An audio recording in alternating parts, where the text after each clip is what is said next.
Bonsoir chers amis, je rentre ce soir chez moi et j'ai regardé mon courrier. Je dis c'est pas possible, il faut absolument que je fasse une vidéo en urgence. Voyons, est-ce que le foulard fixe bien le micro devant? Ouais, ça a l'air de marcher. Chers amis, je vais vous raconter une histoire vraiment à méditer. Regardez, je viens de recevoir une lettre, un compte rendu à l'instant là de 3 pages. 3 pages. Tiens, voilà. Attendez la 3e page. Voilà. 3 pages. Je vous ai raconté l'histoire et le message à vous faire passer, c'est que dans notre société, de plus en plus, on aura des personnes âgées qui vont avoir ça. Qu'ils soient chez eux, ou dans les EHPAD, dans les maisons de retraite, ou, vous savez, la population. Je vais vous raconter l'histoire d'un couple que je connais depuis maintenant 20 ans. Il y a toujours un conflit entre la femme et son mari. La femme ne supporte pas que son mari regarde tout le temps son ordinateur. Il s'engueule tout le temps. Alors, elle a eu une réaction psychologique. Vous savez que j'arrive à voir les nuances dans les relations, dans les couples. Hein. Plus le mari est expansif, plus elle se rétractait. Je l'ai soignée souvent pour des problèmes cardiaques, de l'arythmie. Et là, ce compte rendu, elle allait bien. Qu'est-ce qui s'est passé, chers amis? Hospitalisée en urgence, un service de réanimation. Pourquoi? Déshydratation, fièvre, altération de l'état général, amaigrissement, état nauséeuse, bien sûr sur un fond d'arythmie cardiaque, ça on le sait ça. Chers amis, vous savez en France combien ça coûte une journée en réanimation aux soins intensifs? Attendez, je crois c'est comme ça. Oui, ça c'est le générique, hein, d'accord? Encore le générique. Alors, on va revenir les fécalums. Voilà, vous tapez tout simplement sur Google prix d'hospitalisation d'une journée dans un service de réanimation en France. Je ne sais pas si vous arrivez à lire, chers amis, mais c'est 3 000 €. Attends, même plus. 3 180 €. Les mutuelles vous payent 600 et le reste, c'est à la sécurité sociale. Chers amis, 3 000 €, une journée de réanimation, pour ça, pour un fécalum, du caca dans les intestins. Ensuite, de ce service, elle est allée à un service de médecine interne pour encore quelques jours. Et je viens de recevoir le compte rendu. Une catastrophe. Souvent, les personnes âgées, si vous voulez, ils sont sédentaires, ils mangent très peu, ils boivent très peu, ils bougent pas assez, ils sont toujours souvent dans des chaises roulantes. Alors, pour éviter de telles situations, chers amis, autour de vous, répandez les nouvelles, partagez, éduquez ce monde.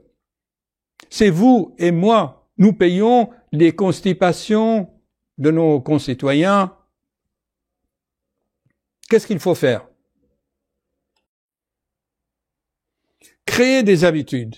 C'est sûr, les personnes âgées n'ont pas tellement l'appétit, elles bougent pas beaucoup, ils sont déprimés, mélancoliques, tristes, ils attendent la mort. Bien, créer des habitudes. Obligatoirement, il faut des fibres. Et ces fibres, on peut les apporter de plusieurs manières.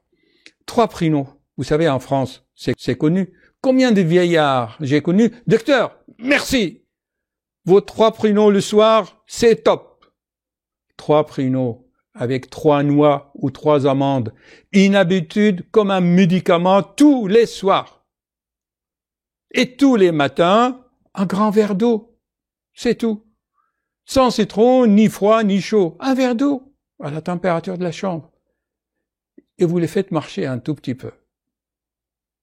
Vous évitez 3 000 € par jour en service de réanimation pour un fécalum, pour de la constipation. Et 3 pages de compte rendu. Où est-ce qu'il va le monde? Et surtout, chers amis, pas de suppositoire à la glycérine par l'anus, par le bas. L'anus, c'est une sortie. Ça n'a jamais été une entrée. Pour quoi que ce soit. Pas de lavement. C'est de l'intérieur qu'il faut se nettoyer. En stimulant le foie.